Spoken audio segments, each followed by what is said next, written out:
সুপ্রভাত, কেমন আছো তোমরা সবাই? আশা করছি সবাই খুব ভালো আছো। আজকের দিনটা হলো শুক্রবার। তো চলো এখন থেকে তোমাদেরকে সাথে নিয়ে ভিডিওটা শুরু করছি সকালের এই গাছে জল দেওয়া থেকে। আর এই কদিন তো সেরকম বৃষ্টি হচ্ছে না, মানি প্ল্যান্টগুলো দেখছি কি পাতাগুলো একটু ঝিমিয়ে গেছে। আর এই গাছ কিন্তু সহজে মরে না। আর এই গাছ থেকে কিন্তু আমরা একটা শিক্ষা নিতে পারি। দেখবে আমাদের জীবনেও কিন্তু এক এক সময় এরকম খারাপ সিচুয়েশান আসে, তখন কিন্তু ঠিক আমরা এই পাতার মতনই ঝিমিয়ে পড়ি। তারপরে দেখো একটু জল দিতেই গাছগুলো কিন্তু বেশ সতেজ হয়ে ওঠে। ঠিক আমাদের জীবনেও যদি আমরা ভালো দিকটা খুঁজে নিতে পারি, তাহলে আমরা বুঝতে পারবো আমরা ঠিক কিসে ভালো থাকবো। আর তারপরে দেখো সকাল সকাল আমাদের কাজলও চলে এসছে। তোকে একটা ক্রিম রোল দিয়ে দিচ্ছি। আমাদের কাজল কিন্তু সবজির খোসা কিংবা ফলমূল খেতে একদম পছন্দ করে না, এরকম মুখরোচক খাবার কিন্তু ওর খেতে ভালো লাগে। তো একটা ক্রিম লাঠি ছিল, তো ভাবলাম ওকে একটু দিই। এরকম ক্রিম রোল খেতে কিন্তু ও বেশ পছন্দ করে, সেই জন্য ওকে একটা ক্রিম রোল দিয়ে দিলাম। আর আজকে কিন্তু সেরকম কাজকর্ম তোমাদেরকে শেয়ার করছি না। আজকের টাইটেলে যে বিষয় নিয়ে আছে আমি সেই বিষয় নিয়ে আলোচনা করব। আর আজকে এখন এই যে রেডি হয়ে নিয়েছি, আর এরই মধ্যে কিন্তু সকালে চিকুর পাপার টিফিনও বানানো হয়ে গেছে। আর এদিকে দেখো এই যে গাড়ি ঘোড়া এত পরিমাণে আওয়াজ হচ্ছে, তোমাদের সামনে এসে যে কথা বলবো সেটা আর হয়ে ওঠে না, সেই জন্য আমাকে পরে ভয়েস ওভার করতে হয়। আর তারপরে দেখো চিকুকে নিয়ে সোজা চলে এসছে স্কুলে। এখন ওই 9টা মতন বাজবে, যদিও স্কুলে এখনও কোনো বাচ্চারা আসেনি। তারপরেই কিন্তু পরপর সবাই চলে এসেছিল। তো স্বর্ণালী জিজ্ঞাসা করছিলে চিকু কি স্কুলে যাওয়ার সময় কান্না করে? চিকু কিন্তু একদমই কান্না করে না। আসলে চিকু কিন্তু স্কুলে যেতে খুব পছন্দ করে, খুব আনন্দ সহকারে যায়। আর ও এটা যে স্কুল বলে না মনেই করে না, এটা খেলার জায়গা বলে আর কি মনে করে।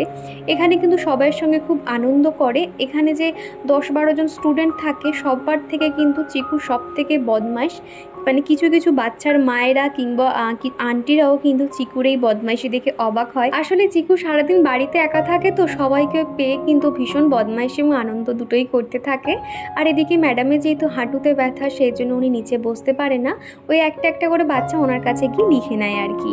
আর এখন তো সবার লেখা হয়ে গেছে। আর এগুলো দেখো চিকুর থেকে সবাই মোটামুটি বড় ছোট এরকম রয়েছে, বেশিরভাগ চিকুর থেকে সবাই বড় এখানে রয়েছে। তো সবাই একটু বুঝদার। তো আমি যেই ক্যামেরা অন করেছি সবাই এসে হাই হ্যালো করতে আছে আর কি। কি বলে দাও, তোমার নাম বলে দাও তো, বলো খুশি।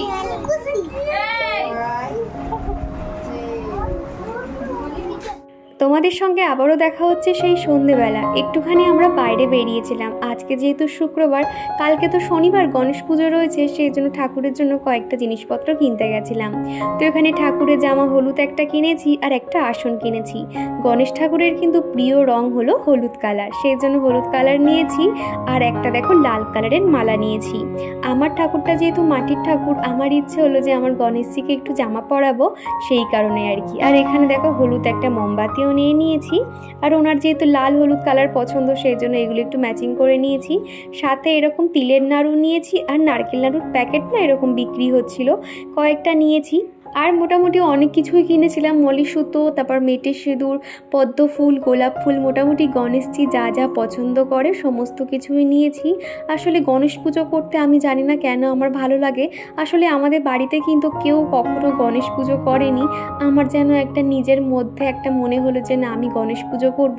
তো এটা নিয়ে কিন্তু আমার 2য় বছর মানে ঠাকুর পুজো করা হবে, সেই কারণে আর কি খুব মনোযোগ সহকারে করেছি। আর তখন না ক্যামেরা যে অন করব আর ইচ্ছে করছিল না। কালকে যেহেতু গণেশ পুজো রয়েছে, সেই জন্য আজকে মার্কেটে প্রচুর পরিমাণে ভিড় ছিল, রাস্তাঘাট পুরো জ্যামে ভর্তি।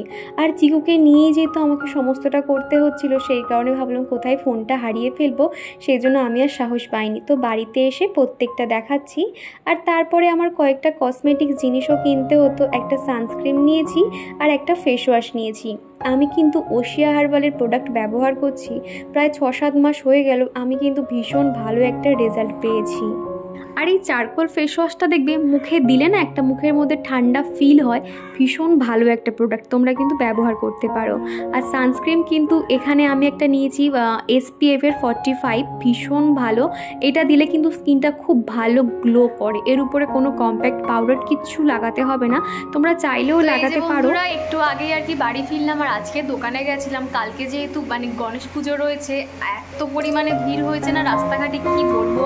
তো সেই জন্য একটু যে ক্যামেরাটা বার করবো তারও স্কোপ পাইনি, কোথায় ফোন চুরি হয়ে যাবে। অলরেডি এইসব টুকটাক জিনিসপত্র নিয়েছি, তো সেই কারণে আর কি ভাবলাম যে চলো, আমি এখানে আর কিছু ভিডিও শ্যুট মানে করতে চাইছিলাম না, ভাবলাম যে চলো আগে বাড়িতে যাই, গিয়ে তারপর দেখাবো ঠিক কী জিনিস কিনেছে। আর আমাদের চিকু দেখো পুরো ঘেমে লাল হয়ে গেছে, এত ভিড় হয়েছে রাস্তাঘাটে। আর দোকানে গিয়ে এত পরিমাণে বায়না করছে না, যেখানে যেটা দেখছে সঙ্গে সঙ্গে ওর ওটা সেটা দিতেই হবে। তো তাড়াতাড়ি করে মোটামুটি ওকে নিয়েই আমাকে সমস্ত কিছু কিনতে হয়েছে, কেননা চিকুর পাপা যখন গেছে তো রাস্তায় এত ভিড়, ও তো বাইক রাখার জায়গা পাচ্ছে না, ও এক জায়গায় বাইকটা নিয়ে দাঁড়িয়ে রয়েছে, আর আমি ওকেই নিয়ে একবার ফলের দোকান, একবার জামা কাপড়ের দোকান, একবার এইসব টুকটাক জিনিসপত্র কিনতে হয়েছে। তো কী কী কিনেছে তোমাদেরকে তো দেখালাম, আর এরপরে তোমাদেরকে দেখাবো যে ঠিক গণেশ ঠাকুরকে কত সুন্দর সাজিয়েছি, সমস্তটাই তোমাদেরকে দেখাবো। তো চলো এবার ড্রেসটা চেঞ্জ করে নিয়ে আবার দেখা হচ্ছে। আর তারপরে ফ্রেশ হয়ে নিয়ে এই যে আরও একটা কাজ পড়েছিল, আগের দিনকে মান্থলি বাজারগুলো করে এনেছিল, সেগুলো এইভাবে না এক ধারে পড়েছিল, তো ভাবলাম এখনই সেগুলো সেরে নিই। আর এগুলো দেখো আমি প্রত্যেকটা কী এনেছে সেগুলো এখন বার করে নিচ্ছি। আমাদের মতন ফ্যামিলিতে একটু হিসেব করে চলাটাই কিন্তু বুদ্ধিমানের কাজ। যাদের সংসারে কিন্তু এইভাবে হিসেব করে চলা হয়, দেখবে তাদের সংসারে কিন্তু সুখ শান্তি দুটোই আছে। আর যাদের সংসারে এরকম বেহিসেবে সংসার চালানো হয়, তাদের সংসারে যেন অশান্তি লেগেই আছে, এমনকি তাদের ভবিষ্যতেও কিন্তু অনেক খারাপ কিছু হতে পারে। সেই জন্য প্রতি মাসের শুরুতে না আমি এরকম একটা চার্ট তৈরি করি 1 মাসের জন্য। এইভাবে একটা চার্ট তৈরি করি বলেই কিন্তু বাজারের খরচের টাকা থেকে আমি হাজার টাকা বাঁচাতে পারি। আজকের ব্লগটি শেয়ার করব এই মাসে ঠিক কত টাকা আমি বাজেট করলাম। আশা করি তোমাদের একটু হলেও উপকৃত হবে, কারণ এইভাবে কিন্তু বাজেট তৈরি করলে কোনোভাবে তো অপচয় হবে না, উল্টে অনেকগুলো টাকা কিন্তু অপচয়ের হাত থেকে বেঁচে যাবে। আর এদিকে তো দেখছো কয়েকটা জিনিস আনা হয়েছিল। আমার কিন্তু ব্রিটানিয়া বিস্কুটের প্যাকেট 3 প্যাকেট লাগে। আসলে আমাদের বাড়ির এখানে অনেকে আমার বন্ধু রয়েছে, কাক, গরু, ছাগল, তোমরা তো জানোই। আমি ওদেরকে খেতে দিয়ে না মনে একটা আলাদাই শান্তি পাই, সেজন্য ওদের জন্য না আমার 3 প্যাকেট করে ব্রিটানিয়ার বিস্কুটের প্যাকেট আনিয়ে নিতে হয়। আর চিকু যেহেতু ম্যাগি খেতে খুব ভালোবাসে, সেজন্য ম্যাগির প্যাকেটটাও একটা বড় দেখে নিয়ে নিয়েছি, এটা অফারে একটু কমে পেয়েছি। আর এখানে পূর্তির একটা সাদা তেল ব্যবহার করি, এছাড়া ইমানির হেলদি টেস্টি যে তেলগুলো হয় সেগুলো আমরা ব্যবহার করি। আর এখানে কিন্তু লবণের 2টো প্যাকেট নিয়েছি, টাটা টি সল্ট। আমি কিন্তু ঘর থেকে লবণ কখনোই শেষ হতে দিই না, মতিয়ান কিন্তু ঘরে 1 প্যাকেট না 1 প্যাকেট থেকেই যায়, এইভাবে কিন্তু আমি রাখতে শিখেছি। আসলে আমার মাকে দেখতাম লবণের প্যাকেট কিন্তু কখনোই শেষ হতো না। তো এটা হলো আমার সেপ্টেম্বর মাসের বাজার। সব সময় কিন্তু যে বাজার 1 মাসের জন্য আনা হয়েছে মানে 1 মাসেই শেষ হয়ে যাবে এরকমটা কিন্তু হয় না। মাঝে মধ্যে দেখা যায় আমার কিছু জিনিস কিন্তু থেকেও যায়, যেটা আমার পরের মাস অবধি কিন্তু 10-15 দিন বেশ ভালোভাবে হয়ে যায়। আর কয়েকটা জিনিস কিন্তু আমি বুদ্ধি করে স্টকেও রেখে দিই, যেটা আমার কিন্তু এক সময় ভীষণ পরিমাণে কাজে লেগে যায়, সেটা একটু পরেই তোমাদেরকে দেখাচ্ছি। আর এখন করে ভেবেছি গোটা যে জিরে গুঁড়োর যে প্যাকেট রয়েছে সেটা কিন্তু তুলনামূলক দাম অনেক বেশি লাগে, সেই জন্য আমি কিছুটা গোটা জিরেও নিয়ে নিয়েছি বাড়িতে, সেগুলো আমি ড্রাই রোস্ট করে ব্যবহার করব, সেটাতেও কিন্তু রান্নার টেস্ট অনেক ভালো আসে। তো এখানে কিন্তু আমি বাতাসাও নিয়েছি, এখানে তারপর মটর ডাল সমস্ত কিছুই কিন্তু নিয়েছি। এই মান্থলি বাজার আনার সাথে সাথে কিন্তু যে আমি রেখে দিই তা কিন্তু নয়, আমার বেশ খানিকটা সময় লাগে যে কোন জিনিসটা কোথায় রাখছি। আসলে দেখবে আমরা রান্নার ফাঁকে ফাঁকে যখন দেখি যে সেই জিনিসটা শেষ হয়ে গেছে, কোনটা কোথায় আছে আমাদের কিন্তু মাথায় থাকে না, তখন অনেকটাই অসুবিধায় পড়তে হয়। সেই জন্য ঠান্ডা মাথায় কোনটা কোথায় রাখছি সেগুলো কিন্তু খুঁজে বার করতে হয়।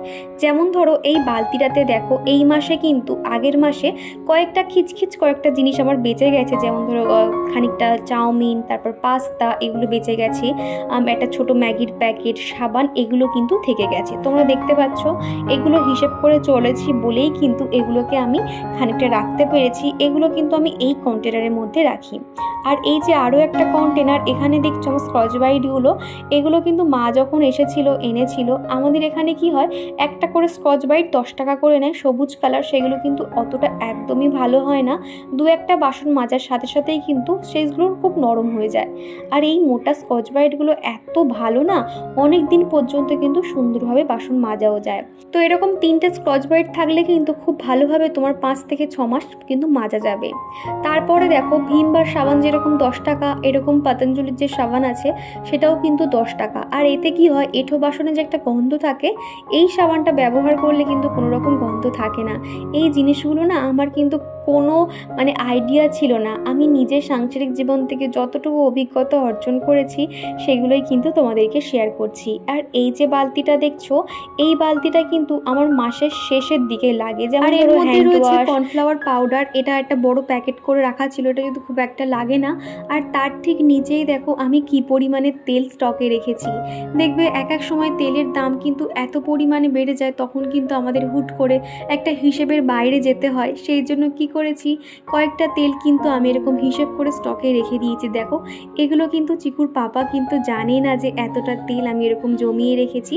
যখন দেখবো যে হ্যাঁ আমার এই মাসে একটু অসুবিধা হচ্ছে, তখন কিন্তু তেলটা আমি আমার লিস্ট থেকে বাদ দিয়ে দিই। এইভাবে কিন্তু আমি একটু হলেও হিসেব করে চলি। তো এখানে কয়েকটা তেলের বোতল রয়েছে, কয়েকটা প্যাকেট রয়েছে, আর এদিকে মোমবাতি রয়েছে। মাঝে মধ্যে দেখা যায় আমাদের এখানে লোডশেডিং হয়। এইভাবে কিন্তু আমরা বুদ্ধি খাটিয়ে সংসারে কিছু জিনিস যদি একটু স্টক করে রাখতে পারি, আমরা সময় সুযোগে কিন্তু সেগুলো আমরা মাসে নাও কিনলাম, তখন কিন্তু খুব একটা অসুবিধা হবে না। তো এই যে নীল বালতিটার মধ্যে কিন্তু যেগুলো আমার খুব কম ব্যবহার হয় সেগুলো আমি এখন রেখে দিচ্ছি, যেগুলো কিন্তু মাসের শেষে লাগবে সেগুলোই আর কি। আমি কিন্তু মান্থলি বাজারগুলো এইরকম বালতির মধ্যে রেখে দিই। এতে কিন্তু আমার অনেকটাই সুবিধা হয় যে কোনটা ঠিক কোথায় রাখছি, তাহলে আমার মাথায়ও থাকে। আর এইটা যেহেতু আমার এখন লাগবে না, একদম মাসের শেষে লাগবে, সেই জন্য বালতিটা কিন্তু একটু ভিতরের দিকেও রেখে দিই। তো এই বালতিটা কিন্তু একদম ফুলফিল হয়ে গেছে। আর এই যে লাল কালারের বালতিটা দেখছো, এটা কিন্তু ঠিক আমার 2 সপ্তাহ বাদেই লাগবে। তো যেমন ধরো তেলগুলো আর কি, আমার প্রত্যেক মাসে 3 থেকে 4 লিটার করে তেল লাগে, সাদা তেল আর সর্ষের তেল মিলিয়ে, যেহেতু আমাদের প্রায় সময় ভাজাভুজি এটা ওটা খাওয়া হয়, তো সেই কারণে আর কি। আর এখন যেহেতু চিকু বড় হচ্ছে, ওরও একটা মুখরোচক খাবার একটা নিজস্ব চয়েস রয়েছে, সেই জন্য ওকেও মাঝে মধ্যে এটা ওটা বানিয়ে দিই, সেই কারণে আর কি। আর আমাদের এখানে তো কোনো দোকানপাট নেই যে চট করে একটু সেখান থেকে চপ আনলাম বা কোনো একটা কিছু ফ্রাই করা খাবার, যেরকম পকোড়া বলো, এই সমস্ত তো পাওয়া যায় না, সেই জন্য সেগুলো আমাকে বাড়িতেই বানাতে হয়। আমাদের মতন গৃহিণীদের কিন্তু সবসময় মাথায় রাখতে হবে যে ইনকাম বুঝে কিন্তু আমাদের সেগুলো ব্যয় করতে হবে। আমরা যদি ইনকামের বাইরে গিয়ে সেগুলো যদি ব্যয় করতে থাকি, একটা সময় কিন্তু আমাদের নিজেদেরই অসুবিধা হবে। তখন কিন্তু আমরা ঠিক বুঝে উঠতে পারবো না যে কোন দিকটা আমরা সামলাবো আর কোন দিকটা আমরা দেখবো না। আর একটা জিনিস কি জানো তো, পুরুষরা দেখবে বাইরে তো ইনকাম করতে পারে, কিন্তু একটা গৃহিণী কিন্তু সেই টাকাটা কিভাবে সঞ্চয় করবে সম্পূর্ণটাই তার উপর ডিপেন্ড করে। ঠিক সেরকমই কিন্তু আমি এই জিনিসটা এতদিন আমি মাথায় রেখেছি। আমার যেহেতু 3 বছরের সংসার, আমি আগের থেকে এখন অনেকটা আইডিয়া হয়েছে যে কতটুকু সংসার চালালে বা কতটুকু জিনিস আমার সংসারে লাগবে, সেই মাফিক কিন্তু আমি জিনিসপত্রকে লিস্ট করে দিই। আর এখন কিন্তু বেশ কয়েকটা কন্টেনার আমাকে রিফিল করতে হবে, সেই জন্য প্রত্যেকটা ভরে নিচ্ছি। আমি কিন্তু ভিম লিকুইডের যে প্যাকেটটা রয়েছে সেটা সবসময় পাউচ কিনে থাকি, আর এরকম যে বোতল রয়েছে এরকম উপর করে দিয়ে দিই, একদম ভিম লিকুইডটা বেরিয়ে যায়, এটার জন্য আর সময় নষ্ট করতে হয় না। আর তারপরে দেখো বাসন মাজার সাবানটাও প্রায় শেষ হয়ে এসেছিল, সেই জন্য সাবানের প্যাকেটটা খানিকটা জল দিয়ে রেখে দিলাম, তাহলে একটু নরম হয়ে আসবে। আর এদিকে বাতাসাগুলোও কিন্তু কন্টেনারটাতে ঢেলে নিচ্ছি। আর এখন যেহেতু আমার অনেক নতুন নতুন বন্ধু হচ্ছে, সবাই জানতে চাও দিদিভাই তোমার বাড়ি কোথায়, দিদিভাই তুমি কোথায় থাকো। তো সকলের উদ্দেশ্যে বলি, আমি কিন্তু বর্তমানে থাকি হাওড়াতে। আমার বাপের বাড়ি হচ্ছে দক্ষিণ বারাসাত, আর শ্বশুর বাড়ি হচ্ছে কলকাতাতে। আগের দিনের ভিডিওতে সরস্বতী মণ্ডল আইডি থেকে এক বন্ধু জিজ্ঞাসা করছিলে ইনশর্ট দিয়ে ভিডিও এডিট করলে কি কোনো রকম ব্যালেন্স কাটে। না গো, একদম কোনো রকম ব্যালেন্স কাটে না। ওই অপশানটা সামনের দিকে আসে, যদিও তুমি ওটাকে স্কিপ করে যাও তাহলে কোনো রকম আর প্রবলেম হবে না। আগের দিনের ভিডিওতে রুমা দিদিভাই কমেন্ট করেছো, বনু আমি ত্রিপুরা থেকে তোমার ভিডিও দেখি, তোমার ভিডিও আমার খুব ভালো লাগে। তো দিদিভাই তোমাকে জানাতে চাই অসংখ্য ধন্যবাদ। অত দূর থেকে যে তোমরা আমার ভিডিও দেখো, এটা আমার ভাবলেই যেন নিজের মধ্যে একটা আলাদাই আনন্দ কাজ করে। তো তোমাদের কাছে একটাই চাওয়া, এইভাবে আমার পাশে থেকে যেও। আর এদিকে কিন্তু জেকের পোস্তটাও ঢেলে নিচ্ছি। আর এই পোস্তর এত পরিমাণে দাম না, এগুলোকে রান্না করতে গেলেও ভাবতে হয় যেটা খাবো না দেখবো, এতটাই দাম বেড়ে গেছে। যদিও খুব একটা কিন্তু আমি রান্নায় ব্যবহার করি না, যখন ঝিঙে আলু পোস্ত করি তখন একটু ব্যবহার করি, আর মাঝে মধ্যে যখন একটু আলু ভাজা করি তার মধ্যে একটু পোস্ত ছড়িয়ে দিই, সেটাও কিন্তু খেতে বেশ ভালোও লাগে। আর এখন এই যে ফরচুনের যে সয়াবিনের প্যাকেটটা দেখলে, এটা এবারে প্রথম ব্যবহার করছি। ভীষণ সুন্দর, এত সুন্দর সফট হয়ে যায় না। এক একটা সয়াবিন দেখবে সিদ্ধ করা হয়ে গেলেও একটু শক্তভাব থেকে যায়, আর এটা কিন্তু সেটা একদমই হয় না। মান্থলি বাজার আমি যখনই গুছিয়ে নিই না কেন, মশলার যে ডিব্বা বলো কিংবা টুকটাক এদিক ওদিক যে কন্টেনার রিফিল করার থাকে সেগুলো কিন্তু আমি তখনই সেরে নিই। এই কাজগুলো যদি আমি রাতের বেলা করে নিই তাহলে তো অনেকটাই সুবিধা হয়, তা না তো সকালবেলা তাড়াহুড়োর মধ্যে না এগুলো যে রিফিল করব তার তো আর সময় হয় না, আর যদিও বা করতে চাই অনেকটাই কিন্তু সময় নষ্ট হয়ে যায়। তো মোটামুটি আমার সারা মাসে যা যা লাগবে প্রত্যেকটা কিন্তু আমি স্টকে ভরে নিয়েছি। আর এখন যেন মনে হচ্ছে যে না, আমার সংসারটা একদম ফুলফিল আছে, আর কোথাও যেন ফাঁকা নেই। মাসের শেষের দিকগুলো কি হয়, কন্টেনারগুলো এমন ফাঁকা হয়ে থাকে দেখতে সত্যি খুব খারাপ লাগে। তারপরে যখন প্রত্যেকটা এরকম ভরে নিই বেশ কিন্তু দেখতেও ভালো লাগে। তো এখানে কিন্তু সার্ফটা আনা হয়েছিল প্রায় আমরা আগের দিনই আর কি খুলেছিলাম। ওই যে আমি যে এগুলোকে গুছিয়ে রাখবো তার আর সময় হচ্ছিল না, তো তখন প্যাকেট থেকে বার করে নিয়ে সার্ফটাকে খানিকটা ঢেলে নিয়েছিলাম। তো তারপরে দেখো আমার এই যে সেলফটা করা রয়েছে, এখানে কিন্তু প্রত্যেকটা কন্টেনার আমি সুন্দর করে গুছিয়ে রাখছি। আমার এখানে কিন্তু দামি দামি কন্টেনার একদমই নেই, তবে যতটুকু আছে আমার কাছে অনেক প্রিয়। আমার কোনো একটা বন্ধু বলো বা হেটার্স বলো আমাকে কমেন্ট করেছিলে তোমার রান্নাঘরে তো দেখার মতো কিছুই নেই, তোমার রান্নাঘরে কি দেখব। হ্যাঁ আমি মানছি আমার রান্নাঘরে দেখার মতো কিছু নেই, তবে এই ছোট রান্নাঘরটা আমার কাছে অনেক প্রিয়। আমার জীবনে প্রথম সংসার বলতে গেলে এটাই আর কি। এখানে এসে নিজের সংসার বলতে কি হয় সেটা আমি বুঝেছি, সেই জন্য যতটুকুই থাকুক না কেন আমি সেটাতেই কিন্তু অনেক সন্তুষ্ট। তো দেখো প্রত্যেকটা কন্টেনার আমি রিফিল করে নিয়েছি, দেখতে কত সুন্দর লাগছে না। আমি একটু একটু করে সংসারটাকে সাজিয়ে নিচ্ছি। এই যে সাদা কন্টেনারগুলো তোমরা অনেকেই বেশ পছন্দ করো, তোমরা কিন্তু এই কন্টেনারটা জিজ্ঞাসা করো কোথা থেকে নিয়েছি। তোমরা চাইলে কিন্তু ফ্লিপকার্টে একটু খোঁজ করো, ওখানে তোমরা পেয়ে যাবে। একটু একটু করে কিন্তু আমি কন্টেনারগুলো নতুন নতুন কিনি, এই তাই দিয়ে কিন্তু রান্নাঘরটাকে একটু সাজিয়ে নেওয়ার চেষ্টা করি। আমি বর্তমানে যে বাড়িটাতে থাকি সেটা যেহেতু আমার ভাড়া বাড়ি, এখানে কিন্তু মাস গেলেই আমার টাকা গুনতে হয় 5,000 টাকা। সাথে কিন্তু মাছ বাজার, ডিম বাজার, ফল, কারেন্টের বিল মোটামুটি 700 টাকার মধ্যে আসে, মাঝে মধ্যে 450-500 এরকমও কিন্তু আসে। আমি কিন্তু একটা মিনিমাম একটা মাপ ধরে রেখেছি 700 টাকা। তো তারপরে তো এদিকে আমার রয়েছে ডিম বাজার, ফল বাজার সমস্ত কিছু। আমি একটা অ্যামাউন্ট লিখে নিই, তো সেই মাফিক কিন্তু আমার ফল কিন্তু সপ্তাহে যে আমি যে অনেক করে আনি তাও কিন্তু না, যখন যে ফলটা খাওয়া দরকার সেই ফলটাই কিন্তু আনা হয়। যখন একটা হিসেব করে তুমি রাখবে না, সেই মাফিক যখন সংসার চালাতে থাকবে তখন কিন্তু দেখবে তোমার কিন্তু এক্সট্রা খরচ হবে না। তখন তোমার মাথায় থাকবে যে না আমার এই টাকার মধ্যে সারা মাসটা চালাতে হবে, তখন দেখবে তুমি কিন্তু এক্সট্রা খরচগুলো এইভাবে বাঁচাতে পারবে। সেক্ষেত্রে কিন্তু একটা ডিমের ট্রেও কিন্তু প্রত্যেক মাসে আমি একটা করে নিয়ে নিই, যেহেতু আমাদের চিকু ছোট, ওকে প্রত্যেক দিন যেহেতু আমাকে একটা করে ডিম খাওয়াতে হয়, আমাদের এক ট্রে করে ডিম কিনলে মোটামুটি 1 মাস না হলেও আমার 2-3 সপ্তাহ কিন্তু খুব ভালোভাবে হয়ে যায়। আর এতক্ষণ যে মাসিক বাজারগুলো দেখালাম সেগুলোর অ্যামাউন্ট কিন্তু ডায়েরিতে লেখা ছিল, পাশে কিন্তু দামও ফেলা ছিল, তোমাদের একটা আইডিয়া আশা করছি হয়ে যাবে। তো আমি কিন্তু এইভাবে আমার সংসারটাকে চালিয়ে থাকি, ভাড়া বাড়িতে আমার ছোট্ট সংসার। তো এটাই আর কি তোমাদের শেয়ার করার ছিল। তো ভিডিওটা তোমাদের কেমন লাগলো অবশ্যই কমেন্ট করে জানিও। আর এগুলো যে দেখছো এগুলো কিন্তু খুচখাচ, প্রত্যেক দিন রান্না শেষে বা 2-1 দিন পর পর কিন্তু ব্যবহার হয়। সেগুলো এদিক ওদিক না ছড়িয়ে রেখে আমি এরকম দুটো কন্টেনার ব্যবহার করি, একটা একটু বড় আর একটু ছোট। সেগুলোর মধ্যে কিন্তু রান্নাঘরে সেলফেই রাখি, তাহলে আমার ওই দরকারের সময় চট করে পেয়ে যাই। আর এইদিকে যে জানলাটা দেখছো এখানে আমার তেলের জারগুলো রাখি, আর এই জায়গাটা দেখতে ঠিক এরকম লাগে।